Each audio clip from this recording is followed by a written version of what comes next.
Hello, friends. Welcome back to another episode of Okie Recycling Tour. As always, you're right here today is Kima Boswa. And guess what, friends? It's International Compost Awareness Week. What does this mean?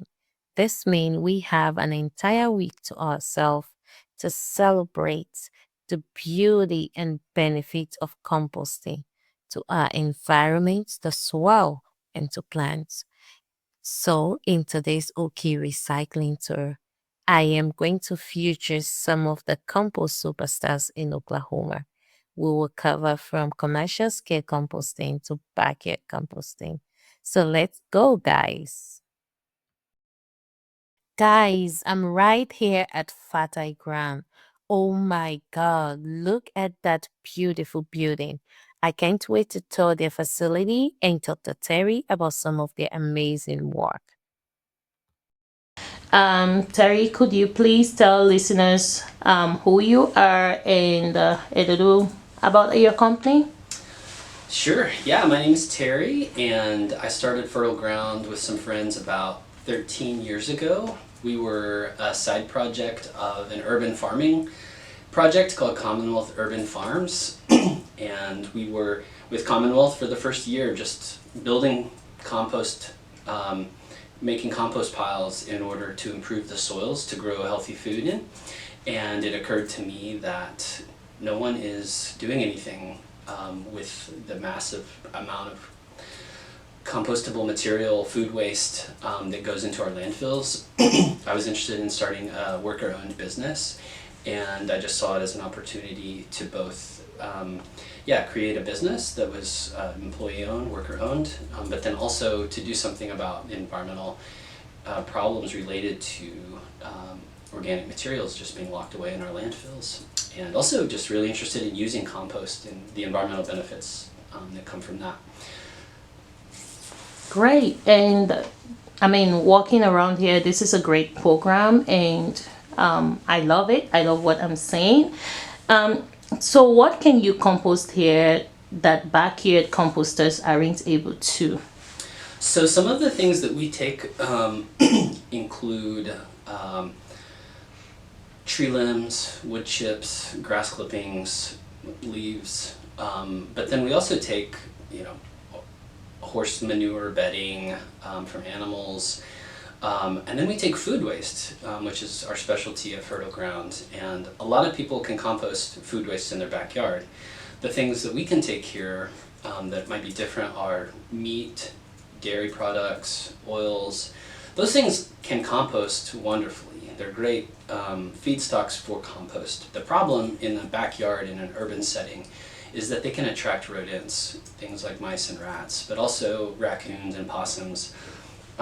It's kind of part of the composting ecosystem, but in a commercial composting facility, you're turning your piles, you're keeping things warm enough that it upsets kind of that ecosystem. You're turning your pile frequently enough that you're not getting some of those things that you don't want on your property, and you don't want to attract and cause problems for your neighbors. And so, yeah, those are some of the things you can do here. Great. So, do you ever have problems with odor? We have not had problems with odor.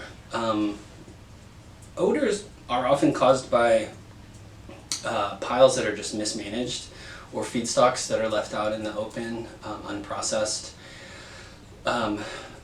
We don't have problems with odor because we're maintaining a balance of carbon and nitrogen and moisture and air in our system here at Fertile Ground. So cross our fingers. I'm not going to say we'll never ever have a problem, but today things are going well, and And I can attest to that because I walked around and I was feeling great. Just that happy, beautiful smell. That's just all what I was getting.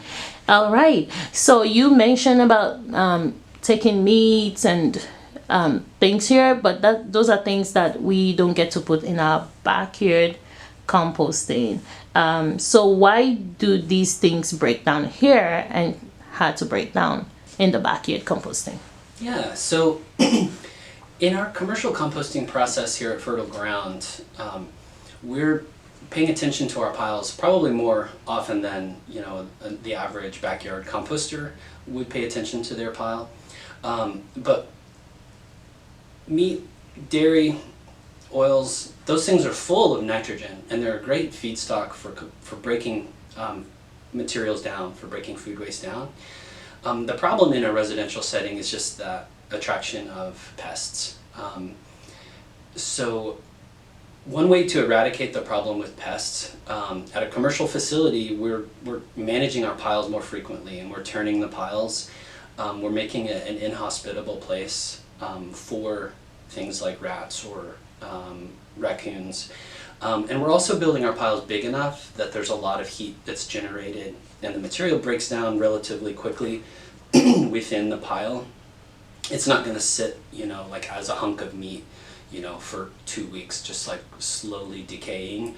It's going to get really, some intense temperatures, 140 degrees, 145 degrees, that are helping break that down quickly. And so, yeah, it's not recommended in a tight urban area to compost those materials, just because with urban life gets busy. It's difficult to turn your pile every day, and those things just start to attract rodents and things that your neighbors might not like. Great. All right. So what do you do with your finished compost? Yeah, so right now we're primarily selling our finished compost to backyard gardeners, and we sell it 2 different ways. We sell it in bulk, so if you have a pickup truck and you want to come buy it from us, we load it into the back of a pickup truck. And then we also sell it by the 5-gallon bucket, and we have a neat little deposit system where people can purchase compost. They can bring their own bucket and not pay a deposit, but if you use one of our buckets, you pay a $5 deposit for the bucket, $5 for the compost that goes into the bucket, and then when you bring back the buckets, we give you the deposit back, or you keep the buckets and you just keep coming back for more compost. But it's a way for us to reduce single-use plastics. We're on a small scale here at Fertile Ground. In the future, we may be trying to bag our products, but for now, this has been a good system for us. It's been kind of low cost, but also environmentally friendly way to sell compost. Great. And as I was walking, I saw that you guys are also doing something like compost socks. Yeah. So in addition to manufacturing compost, here at Fertile Ground, really about 10 years ago, we started manufacturing compost filter socks, which I had been to a U.S. Compost Council conference, and I was paying attention to Biocycle magazine and seeing that in other states where the compost industry was really strong, people were finding more markets for compost products. And so as we were building Fertile Ground, it was like, hey, we know there's a market for backyard compost, but we need to be building more markets for compost products, because it doesn't matter how much material we keep out of the landfill. If we can't sell that material, we're eventually run out of land, and we just have a big pile of finished compost. And really the benefit of composting is getting that compost out into the environment. And so we want to create markets for all of the compost that we're diverting from the landfill.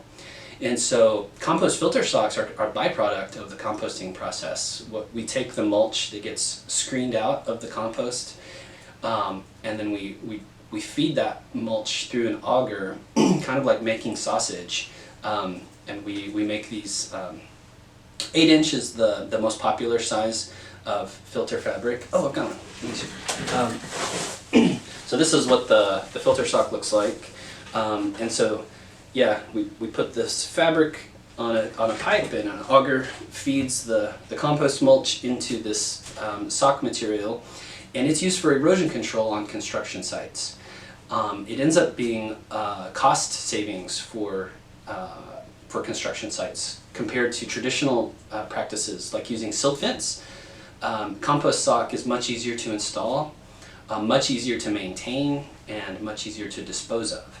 And so it costs a little bit more on the installation, but over the life of a project, if a project goes 9 months, you're not replacing the compost sock as often as you would be replacing a silt fence. And so it's a really good market for the compost industry, for us to be growing, growing the agricultural composting. We've got our backyard gardeners in urban areas. There are farmers, we're trying to get into ag for selling compost, but in the construction, in the stormwater management, erosion control sector, there's a huge market for using finished compost, both as erosion control on slopes, but then also perimeter control, storm drains, to keep that eroded sediment from getting into our storm drains, into our creeks and rivers. Just so many environmental benefits of using compost. Great. Oh, wow. I'm learning a lot from here today. So, Terry, you are truly inspiring, and Father Ground, it's a great inspiration from here. So, what advice would you give to someone wanting to start a composting company in another part of the state, or maybe anywhere? Yeah, I would say my number one piece of advice is to don't start on your own. Get to know the people who are in the composting world in your region, because there are composters everywhere. Even if you don't think there might be, there are people who are composting in their backyards, on their farms. And I would make as many connections with state agencies, with nonprofits, with urban farm, community gardening communities. Just make as many connections as you can, and build a business that is diverse, because composting is still a new idea in Oklahoma. For Fertile Ground, our success has been being diversified and not relying just solely on compost collections. We've added recycling collections to what we do to help support our model. And we've done a number of things like that, but it was really getting to know people across different sectors of society that touch compost, that I think helped us build a foundation that will last. Great. Thank you so much for making some time to talk to us today. It's great. You have a wonderful day. Thanks, you too. What a great learning experience with Terry, from creating compost to making compost sacks, recycling. Indeed, Fatah Gran is doing an amazing job in making the world a better place. So I am excited to talk to our next speaker, Amanda, about her backyard composting. Let's Woohoo! We made it to Amanda's backyard, and we are super excited to learn about her backyard composting and the different methods that she uses. So stay with me, guys, and let's learn together. Amanda, could you please tell listeners about yourself and who you work with? Yeah. So I'm Amanda. This is my home. Welcome. I have 2 kitty cats and a partner, and I work for the Department of Environmental Quality in Land Protection, Solid Waste, and Sustainability. And then I'm also the OCASA president right now. So yeah, exciting stuff. I'm also on the board of OCRA, the Oklahoma Recycling Association. So yeah. Oh, wow. Amanda, seems like you're doing a lot of great stuff, but in composting and recycling. So, what really inspires you to do such great work with composting? Okay, yes. Composting, I didn't actually get into composting until I started working in solid waste. So I was like visiting landfills, and I just could see that there's so much trash. So that is what inspired me to compost. And I still mainly just do it for, waste diversion purposes. But I also just like to dig in the dirt, get my hands dirty, and yeah, it feels good. You know, it feels like you're doing good in the world. So Great. And it's amazing that getting into the job that lead you into something that you ended up l- having so much love for. yeah. And but why doing it at home? Why are you doing it at home? Yeah, well, it is nice that I have a yard now, so I can do it at home. I have like a 3-bin setup, which is exciting. And yeah, I just do it for waste of diversion purposes. Yeah, like instead of throwing my food away, I can put it in the compost and it can become soil. And so that just feels really good. And we fill our big, roll off trash can up, not even full, like every 2 weeks. So that feels good too. So tell me more about your composting. What method do you use at home?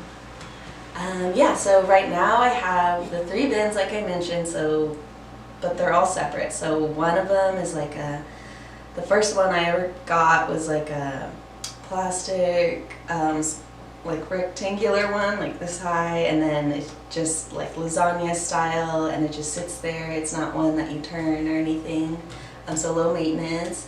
But I filled that one up, so right now it's just sitting and curing.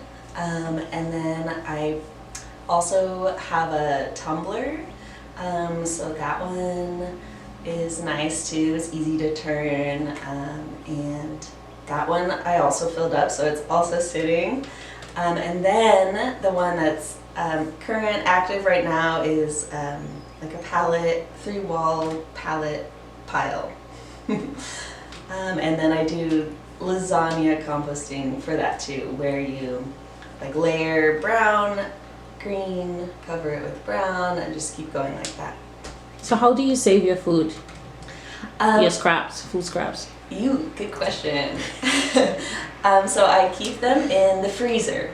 So I fill up my freezer drawer. I have those soup to go containers that live in my freezer drawer, and once the whole drawer is full, and sometimes after it's full, it overflows into my regular freezer sometimes. But yeah, so once the drawer is full, then I will take it all out together and do it all at once. And keeping it in the freezer helps keep the bugs away, like the gnats and ants and everything. And it also like maintains the moisture in the food. So then once it goes in the pile, there's some moisture in there. Good. All right. That's new. I got something today. Right. Yeah. So, have you ever had issues with odor or rodents in your compost? Actually, no. I do have a chicken coop though, and that does attract rodents and bugs. But the compost, maybe the chicken coop like deters them from the compost. I'm not sure. But yeah, I've never really had issues with that. Every once in a while I'll look at the pile and it looks like maybe someone was digging in it, but nothing extreme. Okay. Good. All right. So, what do you do with your finished compost? Well, that's a good question. I don't harvest my compost too much. I've only done it like once or twice ever. And I have this like sifter that I repurposed. It originally is for like a fire pit, but now I use it as my compost sifter, and I'll just do that over a 5-gallon bucket, and then I'll let it sit, cure some more for a couple weeks in the sun, and then if I use it, I'll maybe top off my houseplants, or just throw it in the yard. Okay. I was doing vegetable gardening back in the day, but now my cats use the raised bed as an outdoor litter box, so I can never grow food again in there. So yeah, I'll just throw it in the yard if I have extra. Okay, so this is spring, and is there any big plans for composting or gardening? I know you mentioned your raised garden, but Yeah, no big plans this year, which is kind of nice. I can just like maintain what's already going on. I have a small pollinator garden that I can maybe water for the first time ever this season. yeah. And maybe the blooms will last longer, but yeah, no big plans. Okay. All right. Amanda, you're truly inspiring, and with all the stuff you do with composting and you know, what advice do you have for someone wanting to start composting at home? Yes, okay, advice to start composting, I might say find a friend who composts and pick their brain. I love learning from other people personally, so that's one. And then I've said this before, but like there's so many different ways to compost, and you can put a lot of effort into it or just a little. And so, yeah, you can kind of meet compost where you're at and find your little niche and how you want to do it, find your groove. Um, and I would say just also make sure you have a source for browns. Like I know leaves can be seasonal. Actually, I sometimes store leaves like in my shed for moments like when the leaves have already fallen and there's nothing left for me to use browns. But after that, I'll find some friends who have wood chips. I have like a friend with a farm, and then a compost fairy. I'll get some from her if I need. So yeah, All right. Thank you, Amanda. thank you. Well, that concludes this episode of Okie Recycling Tour. I learned a lot today from Amanda and Terry, and I hope you did as well. Thank you so much for staying this long with me. Please subscribe to Okra's YouTube channel, like, share, and don't forget to hit the notification bell because you definitely don't want to miss the next OK Recycling Tour. Thank you so much. See you next time. Bye bye.